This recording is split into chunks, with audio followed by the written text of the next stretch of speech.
মেয়েদের তো জেদ ভালো নয়। কিসের দেমাগ এত?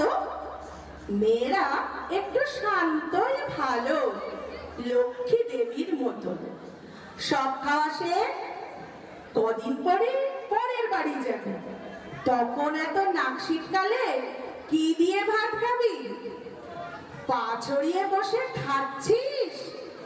দূর গায়ে বিয়ে হবে। এ মা, তোর শ্যামলা যে রং, পাত্র পাওয়া যাবে? মুখের ওপর তর্ক করিস, এত টাকা বুকো কেন? মেয়ে তো নয়, একেবারে ধানি লঙ্কাটি যেন। এসব কথা আমরা মেয়েরা প্রায় সকলেই থাকি শুনে, কেউ বা বেশি, কেউ কয়েকটা হাতে গুনে। এসব শুনে কত মেয়েদের ছোট হয় ছোটবেলা। মেয়েবেলা বলে কিছুই থাকে না, সবটা পুতুল খেলা।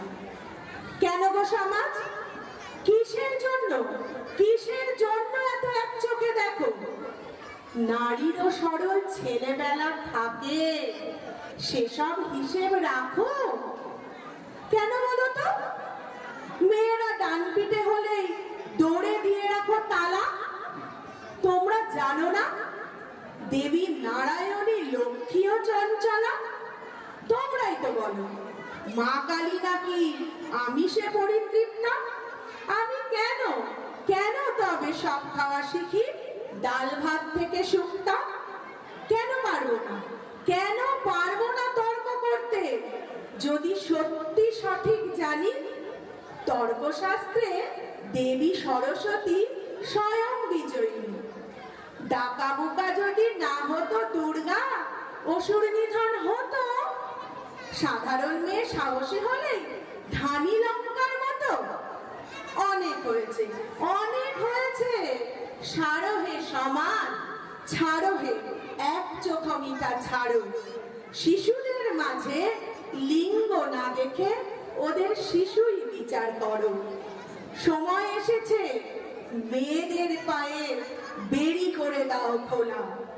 এরপর থেকে নারীদের ওঠা অবাধ্য মেয়েবেলা। এরপর থেকে আমাদের ওঠা অবাধ্য মেয়েবেলা। নমস্কার।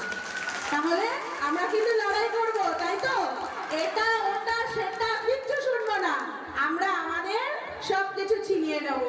তাহলে মেয়েরা কিন্তু গেট রেডি, তাই তো? এখন থেকে আমরা এগোবো। তো তোমরা খুব ভালো থেকো। আগামী দিনে